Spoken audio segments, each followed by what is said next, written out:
So the first panel session, or the panel session that we're doing now before we move on to the awards, is themed around student engagement with sustainability. We have three guests joining us. Thank you very much, the three of you. Rosa Foster is co-director of Yorkshire and Humber Climate Commission and leads on our climate emergency response in Yorkshire at the Environment Agency. David Loseby is editor-in-chief for the Journal of Responsible Production and Consumption and for the Journal of Public Procurement, both of which are published by Emerald Publishing, who are here joining us today. Thank you very much for coming along. And those of you who'd seen the programme might have spotted that Jamie Crummey isn't at the front with us, and in fact Clare Richardson Barlow has very kindly stepped in for us at very short notice. Jamie sadly hasn't been able to make it today. Clare is a lecturer in East Asian Studies, and she co-chairs the University of Leeds Just Transitions Task Force. So I'm sure will give us some great insights as we progress through some of our questions today. So if I work along the panel, if that's all right, if I pass over to you first, please, Rosa, and just tell us a little bit about yourself, your work, and your perspectives on the day. Okay, so first of all, I have to say that I'm delighted to be here and to be on the panel and to answer any questions that you have. I haven't actually been able to make the sessions through the day, very sadly. I've been very frustrated about that. So as Thom said, I'm co-director of the Yorkshire and Humber Climate Commission, and my team also support the Leeds Climate Commission, and those are both innovations in climate governance, really, that have come from the University of Leeds. So as people here today at the University of Leeds, you should feel very proud about that work. So it's come from the School of Earth and Environment and Professor Andy Gouldson, who's worked there for a long time, really trying to tackle how to bring people together on climate action differently, and each to take shared responsibility of the problem. So one of the things with climate change is it's everywhere and nowhere, but it means that it's everyone's and no one's, and I was trying to crack that nut, basically. That's what commissions are about. So we bring together third sector, private sector, and the public sector leaders at city scale and across Yorkshire and Humber. So to put that in perspective, Yorkshire and Humber is about 5.5 million people, which in some parts of the world is actually a nation state or sovereign nation state like Denmark. So it's quite a big challenge to bring those sector leaders together, but it's one we're rising to with big thanks to the University of Leeds and also Yorkshire universities who have supported us in that. Various other donors, but I shan't go through that long list now. I'll just nod to them and happy to share who they are if you're interested. A bit about me. So I've been an operational leader in the Environment Agency for 20 years. So I've worked in water resources, so abstraction management and long-term water resources planning and capital asset management. I've worked in environmental regulation in terms of waste landfills and water quality. And I've spent quite a long time on flood risk management as well, particularly in the city of Leeds and upstream, but across West Yorkshire more broadly. And I'll stop there. Thank you. Clare Richardson Barlow. I see some familiar faces. I was a moderator on one of the panels today on gender and inequality, which was great, but I know that there's been a lot of other very interesting panels. So well done to everyone here who presented and also engaged. I'm a lecturer here at the University of Leeds. I lecture in East Asian Studies, which sounds like it is far removed from sustainability broadly, but really I focus only on sustainability issues. So I look at industrial decarbonization and just energy transitions. And what I mean by that when I say just energy transitions is how economies make the transition to net zero in a way that is equitable, fair, and inclusive. So this really involves lifting up the voices of marginalized communities, making sure that all aspects of society have a voice in that transition, and then also making sure that aspects of society that might be winners or losers are addressed in that transition. I come to academia from a policy career previously. In the United States, I worked in US energy and trade policy in East Asia. So I bring a real policy perspective to all of that. And I get to use some of that here at the University of Leeds in what is referred to as the Just Transitions Task Force, which is a new task force that was set up here at the university to focus on embedding justice in the University of Leeds' own climate transition. So how can we make sure that the transition here that the institution is making is fair and equitable and inclusive? So that means both communities around the greater Leeds area. It means our staff, faculty, professional services, but also our students. What role are they getting to play and contribute to in the university's own transition? So kind of the bigger sustainability and institutional questions. And I'll leave it there. Thank you, Thom. So I'm David Loseby. I am a professor of research impact in supply chain management and other things at Leeds University Business School.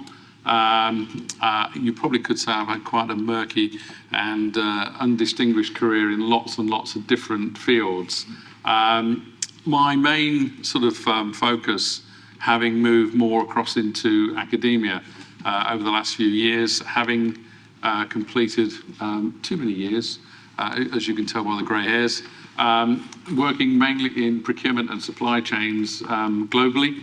My last role was as the Group Chief Procurement Officer for Rolls-Royce Aerospace and Defence, spanning 50 countries, and, you know, as you can imagine, going through the COVID period and periods prior and post that time, some quite big challenges around not just sustainable supply chains, but also the resiliency and the dynamics that were invoked during the COVID period. One of the things that we handled in that time, which was quite challenging, which was the sort of the classic phone call from Boris Johnson that said, by the way, you've got 12 weeks to produce 5,000 ventilators, go, you start tomorrow, clock starts ticking tomorrow. So having been involved in quite a number of those things and some of the challenges, I think what it does is it sort of changed and shapes your thinking around being a lot more open to think about different ways of doing things, because particularly when you try and manufacture something that you've never ever manufactured before, oh, and by the way, you need 3.6 million parts and you need them in 12 weeks, it suddenly starts to change the dynamics of the way in which you think and do things. And it's quite interesting that through that process, you start to think about the way in which an open mindset is quite critical to the way in which we address things like sustainability, resiliency, you know, the whole production and consumption and circularity of what we do within, particularly within manufacturing disciplines. And so, you know, that sort of shapes your thinking, particularly as a editor-in-chief that I am, as for a new journal that's a open access journal for responsible production and consumption. So it's all predicated around SDG 12. But again, thinking through that, and I'll give you some examples in terms of the way in which we've approached some things, particularly in the space of, I'll call it cryptocurrency and bitcoins and things like that. And you think, well, what's that got to do with, you know, sustainability and responsible consumption and production? And suddenly you realise that actually, as I was explaining to a few colleagues earlier today, the way in which it's structured, simply because of the encryption, it's only the person that sets up the account that can actually access it, change it, move currency or do anything like that. So what that means is, if somebody becomes ill, loses their information, God forbid dies, and therefore can't pass on their estate to their loved ones, that opportunity doesn't exist within the whole crypto and Bitcoin currency sort of world. So for me, that is an example of that is not ethical production and consumption of financial products in the marketplace. So this is another example where we start to sort of change the barriers around what we think responsible production and consumption means, and sustainability for that matter. So one of the things that I was quite pleased to see today was the very interdisciplinary and broad spectrum of subjects, topics and challenges that people have addressed through the various workshops and seminars. So for me, in a sense, I think these are great opportunities that illustrate the benefit of interdisciplinary research and bringing that open mindset to the way in which we look at things. As I said, my role has spanned lots and lots of different organisations and across different continents as well. So I've lived and worked in many places around the world, and worked for some quite distinguished companies in the process. So I won't dwell upon that, but other than to say, having that sort of interdisciplinary mindset and a very open mindset is critical to the way in which we look at sustainability. Thank you. Thank you very much.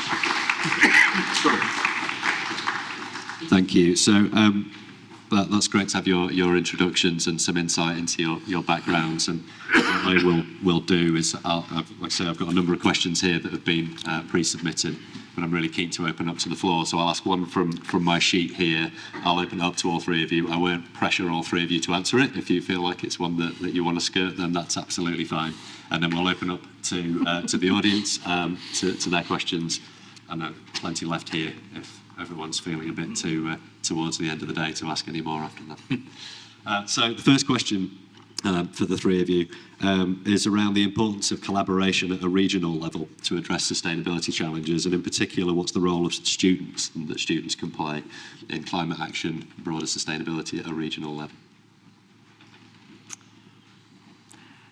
Well, to be you, this one. Right? Yeah, well, I'll definitely kick off, but these guys will definitely have something to say on it as well. So I think students have got an enormous role to play. We've got quite a big age difference in the room, so we won't just go down the young people, it's your future line, which you all know, but that is highly relevant, actually. And one of the commitments that we've made as a regional climate commission is to make sure that we've got the youth voice in all of our policy-related conversations, and certainly the door is open. So this is a genuine thing for all of you here today. If you want to get involved or be part of conversations within the Yorkshire and Humber Climate Commission, please do get in touch with us. You can come and speak to me after. You can look up our website. We want you to be involved directly in what we're doing. Why? Because you've got a lot of value to add. Frankly, a lot of ideas, aspirations. You're not tainted with the years of experience that we, professionals have, that makes us block to some of the solutions and ideas. Not au fait with tech. Thom's already warned us. There's an AI question. I don't know would be the answer to that, but you guys probably will. And we need to explore that. There's some really big ethical questions around climate response, like the response to climate emergency. The UN SDGs give us a really great framework for that, but there are trade-offs in there.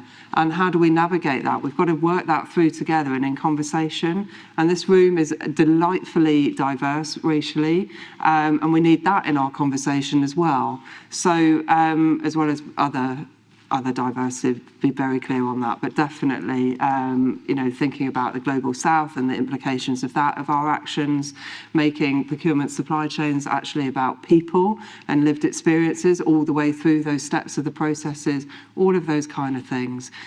So yeah, I'm probably going off topic actually from the original question, but basically I'm using it as a pitch to you. Please come and work with us. We would love you to do that. Yeah, I would say it's hard for me not to approach this question with my instructor hat on. I'm a political economist by trade, so my teaching at the university focuses on political economy in Asian studies, and often that has a sustainability component.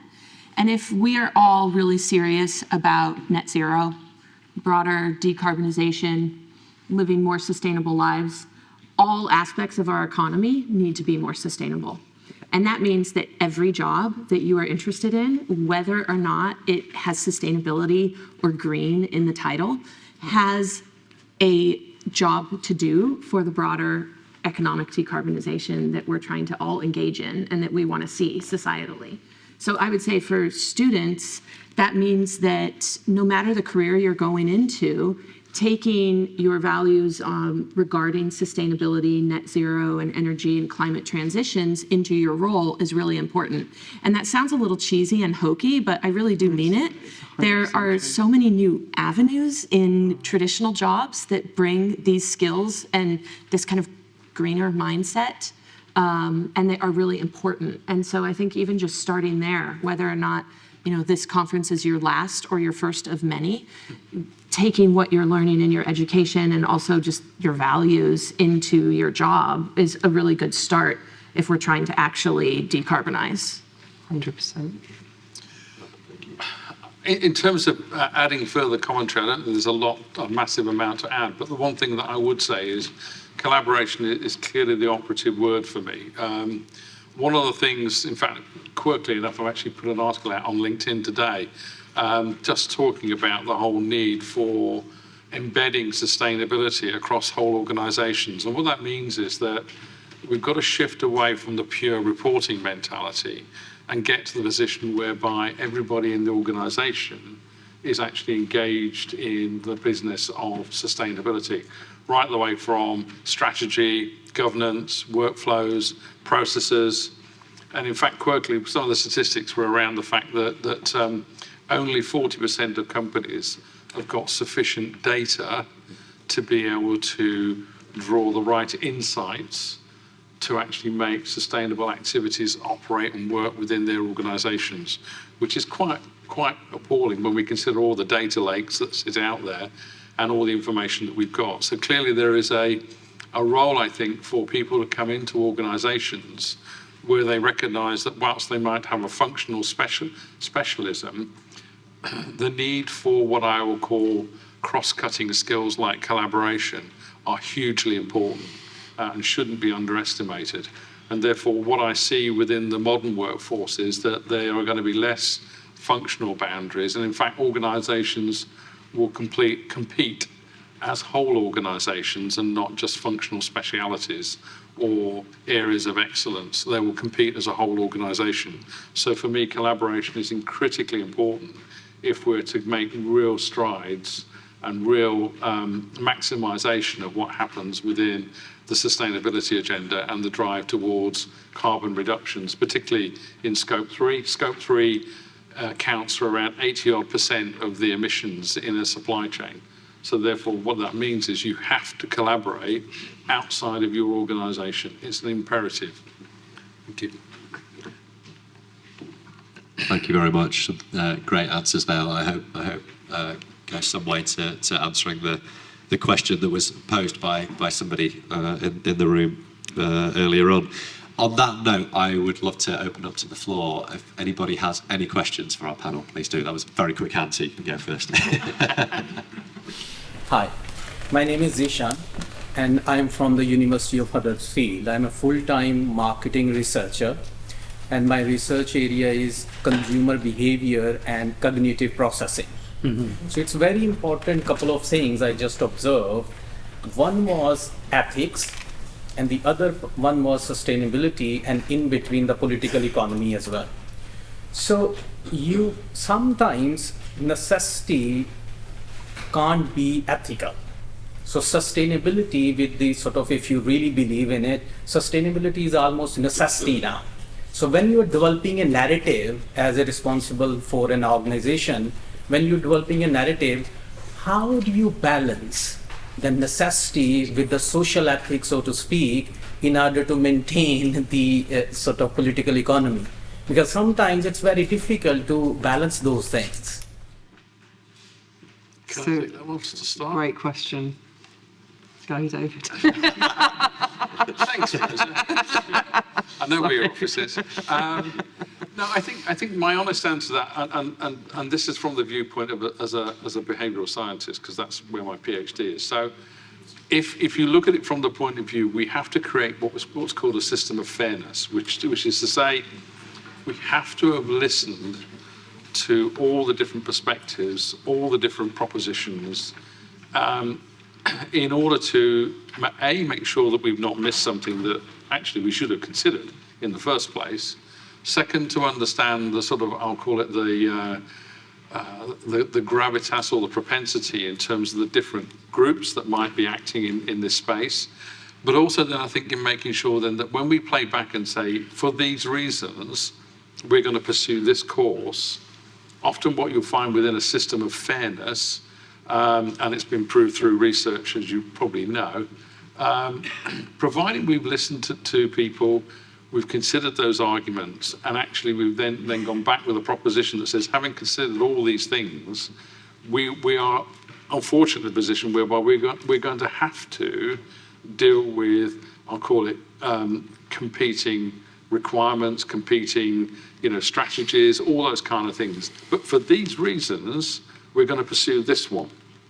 That's not to say that we're going to leave all of these other things behind, but actually in terms of what we have to deal with in the immediacy, this is the approach that we're going to take. So I think a lot of this lies within the sort of the way in which we recognise, and this is something that is very, very important, particularly in terms of sustainability and net zero and all those kind of things, is that we recognise that we have to capture and understand the motivations for people to want to engage and embrace, either at a consumer or a producer level, in terms of those behaviours. Because if we're not engaging with individuals and individual groups, then we're not connecting effectively.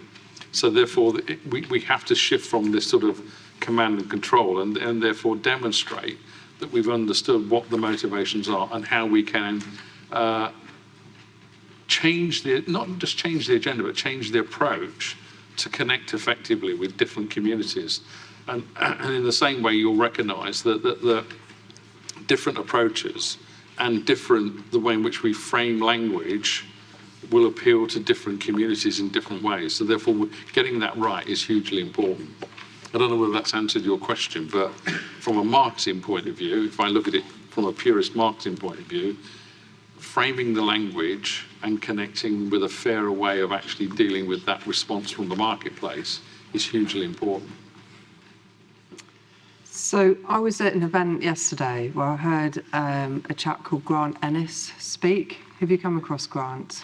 Yeah, with his dark PR concept. Yeah, so he's public, for those who, you're nodding, but for those of you who don't know who he is, he's a public health academic and specialist, but he's got really into the PR marketing tactics. So I think he started off on sugar, but he's looked at the patterns between sugar, tobacco, and climate, and it's pretty intense stuff, actually, and it's very, very eye-opening. Like, why do we talk about climate change rather than global warming?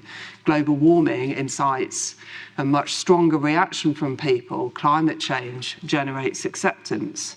Oh, the climate is changing. Well, we just need to adapt to that. Very clever, deliberate changes in language. So here on in, please use global warming because it's what's actually happening. So it's just fascinating. So do look him up for some very thought-provoking stuff. I think one of the tensions in the discussion yesterday was about individual action, downstream action and upstream action, and where are you pitching in? And one of the really interesting things that he says that's deliberately provocative, which is, recycling is really bad for climate action because it's actually statistically proven that people who recycle are much less likely to lobby for upstream systemic action and to take political action and become politically active. So my plea to you all would be, hold both thoughts in your head. It is important to recycle. It is important to use and need less, just consume less. Let's all buy less stuff first off. If you do buy it, recycle it, please. But also recognise that you're being played a little bit with that, and be politically active. Use your voice, use your vote, write to your politicians, and get engaged in that system. It's what we've got, and we should all be using it. So that was my main take home from Grant yesterday. I still need to read his book, but I highly recommend it. It's very thought-provoking. Thanks, Rosa. Claire, do you have anything you want to add? Yeah, I would just add, I think there's a really difficult dichotomy here and a balance. I face it all the time. Caring about decarbonization and then also wanting to acknowledge the human element. And decarbonization comes with real physical costs. There's some really great examples in the UK right now. I've recently been working on steel industry decarbonization, and we're seeing some big efforts in Port Talbot in Wales. And those efforts towards decarbonization come with huge job losses. And those job losses are felt acutely in communities. And when your job is on the line and your family is immediately impacted, decarbonization doesn't rank 1 or 2 in your worries. Right. And so, I feel for both sides. And that's maybe a cop-out to say, I don't have an answer to that, but I think that we have to keep space for that human element while we're also doing this sort of work. But that's a failure of the political economic Yes. system around that, isn't it? So that is Yes. just the transition not being managed. Yeah. And there are many examples around the world of transitions that have been managed like that, managed much, much better than that. But we are in huge danger of repeating the 1980s.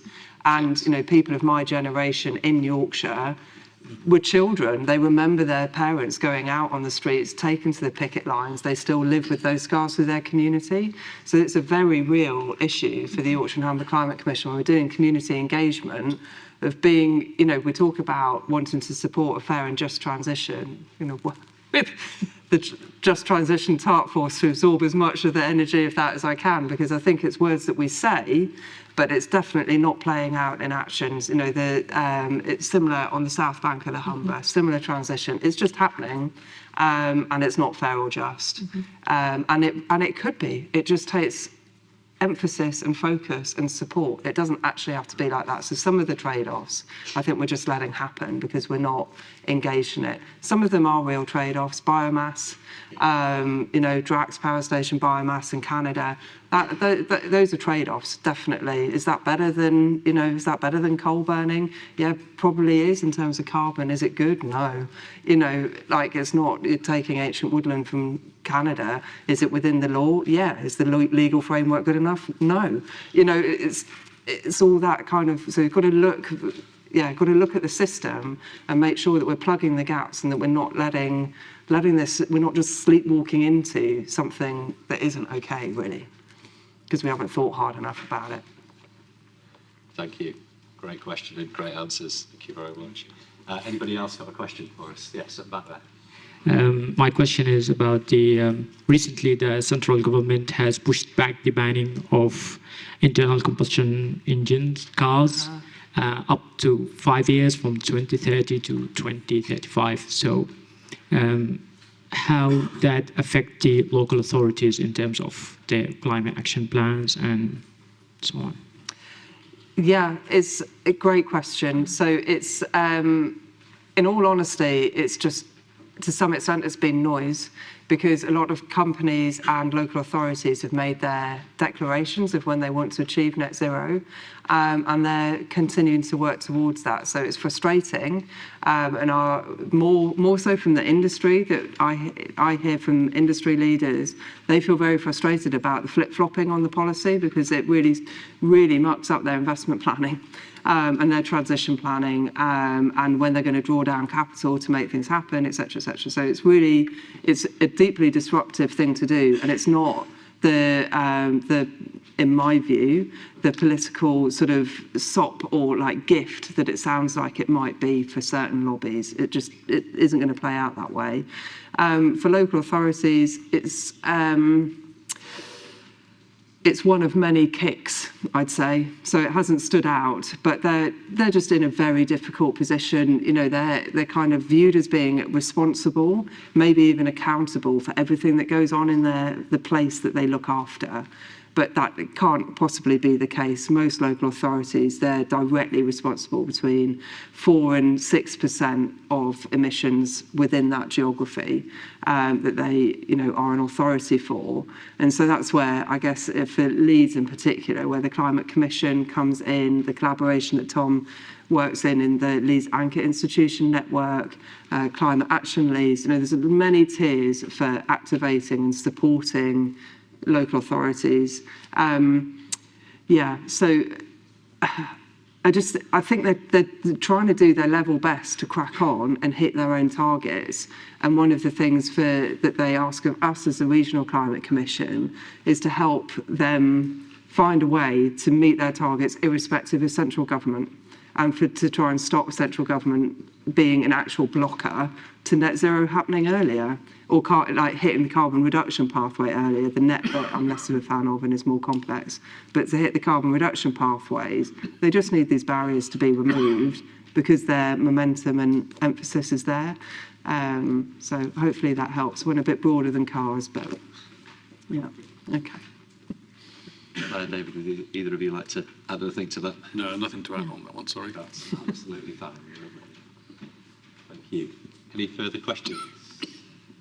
Yes. Thank you. Hi, I study Japanese actually at the University of Sheffield, so I also have the same sentiment that sustainability is for everyone, no matter your 100%. discipline. How can we encourage students in disciplines that don't necessarily translate directly into sustainability to get more involved and maybe base their research a bit more with that in mind? And equally, how can we encourage those faculties at different universities to add more sustainable environmental modules to the curriculum, especially as sustainability is going to be, like you say, important for every job role and everyone's future? How can we encourage that and advocate for that in our universities? I think that's for you. If I might start. Yeah. Great questions. I think there's a couple different layers here. So there's definitely a job for your faculties, for your instructors, to make sure that we are providing avenues, regardless of what we're teaching, for you to engage on sustainability topics. And I think that is possible across a variety of different areas of study. I do it in my own teaching, and I encourage students like yourselves, when you have the opportunity to choose your topics for various projects or essays or even exam preparation, go the sustainability route. And there are so many different ways within sustainability you can do that. Climate change, energy security, more technical aspects of energy transitions. You can do this across hard sciences and the social sciences and the arts and humanities. So there's both a role for your staff and then you as students. And in terms of getting other students involved, as well as getting other, I think the question was about other classes involved, filling out those surveys at the end of the semester, giving instructor feedback, filling out university surveys or school surveys, all of that does help and does matter. And then letting your instructors know what you appreciate and what you would like to see more of. Unfortunately, a lot of those recommendations are putting the impetus on you, and the impetus shouldn't be. It should be on us as institutions and the individuals providing the education. But I think we're seeing sort of across all sectors of our economies that we all need to be making an effort in some way. And so I think those are just a few of them for students. Yeah, I think the thing that I would add to that as well is, I mean, amongst my many sort of hats that I spin, one of the things that I'm currently involved in is part of the MBA and DBA Advisory Council for 2 universities in the UK. And we've added modules for ESG and sustainability to both of those universities, as well as, dare I say, because I'm passionate about the subject, behavioural science as well, because human behaviour has a massive impact on what we do. So the interconnect, again, back to this interdisciplinary and cross-cutting approach. And I think through that, it's interesting that we've had a greater level of engagement from people looking for courses, wherever they may sit within the world, at universities in the UK, saying, actually, you know, modernising, dare I say, the whole post-grad sort of offerings, particularly at MBA and MSc level, is hugely important. And I think universities are waking up to the fact that they, you know, quite frankly, that they've got to up their game and that they've got to include a more interdisciplinary approach and encompass some of these really, really important areas, particularly when we're looking at sort of some of the management disciplines, and having that understanding of what the real impact and I'll call it opportunity, because I'm going to reframe it another way, which is to say, actually through sustainability and sustainability actions, there's good data to suggest that actually by encompassing those, organisations can deliver, you know, top-line growth as well as improvements in cost optimization of their cost base, their overheads, input costs, all of those type of things, as well as increasing the attractiveness. I think the number was, if I remember correctly, for companies that embarked and engaged with qualifications that pulled through sustainability, there was a 56% increase in the talent attraction and retention rates of those organisations. So there's a good business case around this that both universities and organisations need to embrace. And I think the other final piece then would be the recognition that journals such as the Journal of Responsible Production and Consumption, which is represented here today, is an open access journal that is actively seeking to get more interdisciplinary and more broader topics to actually what I would call encompass, if you like, the broad spectrum of topics in a greater depth and breadth than we've seen traditionally, and I think that's hugely important. Thank you. I've got a tiny little build, which is just to give a couple of examples, I suppose, of people that I've come across through the Commission's work. So I know 2 micro-business owners who, one in management consultancy and business processing, one as a leadership consultant and coach, and both of them have, on their sort of sustainability climate journey, they've just said they will only work for companies and organisations that are going to be or are committing to becoming sustainable, or already have those strong strategies. So they're just saying, well, I am valuable and I will only give my value to those places that are doing it. So it's an easy way.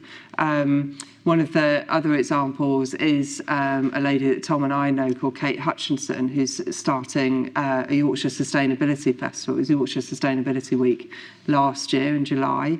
And that came from coming to the Yorkshire Climate Summit, which was, I'm not going to lie, was pretty dry. It was important, but it was a pretty dry event, hosted at the Royal Armouries. And she sat there and she's like, do you know what? I'm here because I'm interested in this. But also I'm an event organiser and I can do a bigger, better, more fun event than this. And that is her challenge. That's what she said. So that's what I'll do. So she's stepping out of her lane in terms of the topic area and what she's learning through doing that and finding the speakers and all of that sort of thing. But she's playing to her own strengths, saying, I'm good at marketing, I'm good at selling, and I'm good at this. So I'm going to do that, but I'm going to point it here. And what a tour de force she is. She's pretty overwhelming, I'll be honest. But, it's great. That's a lovely problem to have. So I don't know, Japanese studies maybe a touch needs to give you like a personal answer. But I think just value yourself and your contribution to society and spend it where works for you. And don't let anything stop you from doing that. Thank you very much. Just as a brief plug, things we've mentioned Kate as well, it probably is worth mentioning that Yorkshire Sustainability Festival is actually regional this year as well. It was in Leeds only last year. Yeah, first year. It's going to be based in Sheffield, Hull and Bradford, I believe, this year as well. It is indeed, yeah. There are round tables. Yeah, there are round tables going on, and Kate is actively looking for young people to get involved in those round tables, the programme of round tables in those places that Tom's mentioned.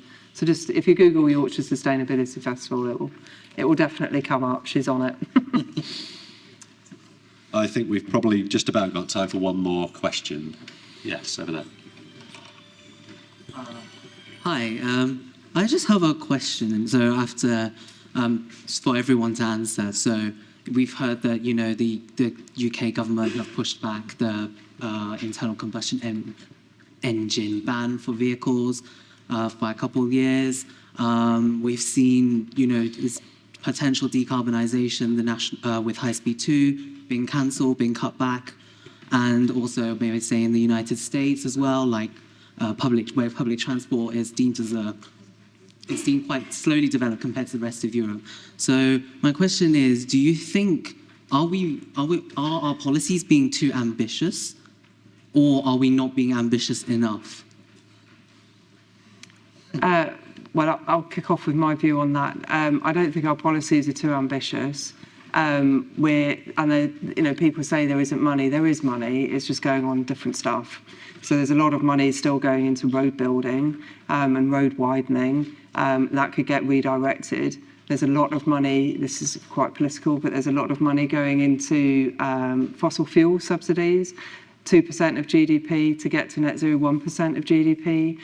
That, you know, the balances should just be like visibly changing and being repivoted, and we're not seeing that. So I think it's more just they're not, for some reason, it's becoming politicized rather than being seen as essential.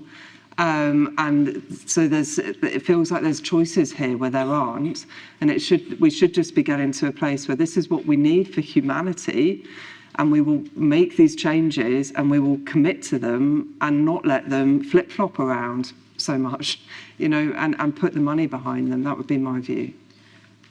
I totally agree. I would counter even by saying our policies could be more ambitious and our funding support is not ambitious enough. Exactly. There is absolutely funding for decarbonization in industry.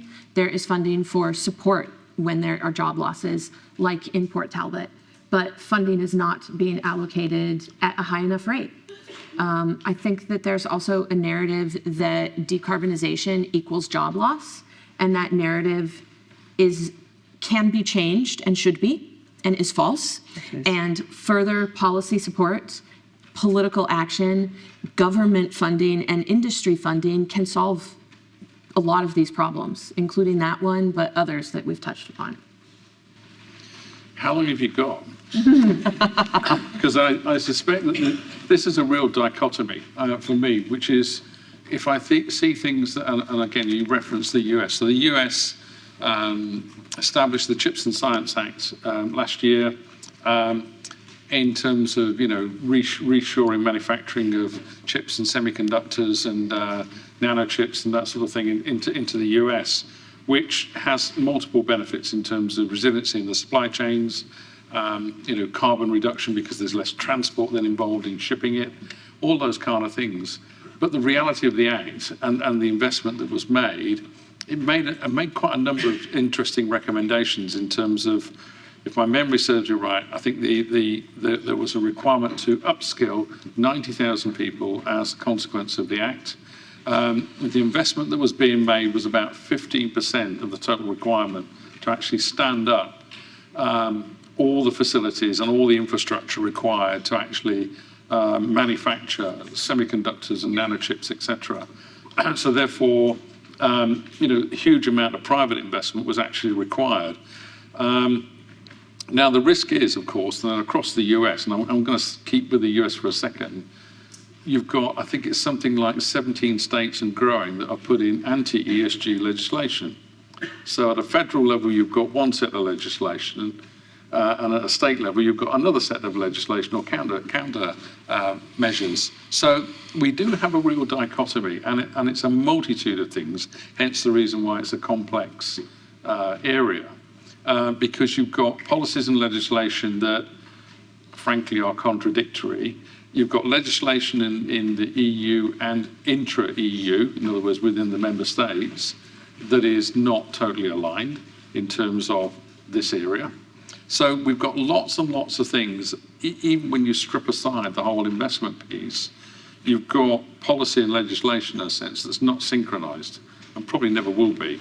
So what you have to do is to chart a course through that says, where can I get the maximus out of what I get in terms of utility maximization, but also sustainability improvements through the way in which I do this. And I think that's where strategy of businesses starts to kick in and become key. But I think to Rosa's point, the risk for many organizations is that if policy and legislation changes or indeed conflicts, then that creates that dichotomy and that ongoing sort of turbulence, if you like, for corporations. So we don't have a perfect, how can I put it, a perfect world at the moment. And so therefore, for many corporate organizations, it is a question of trying to steer the best course through that.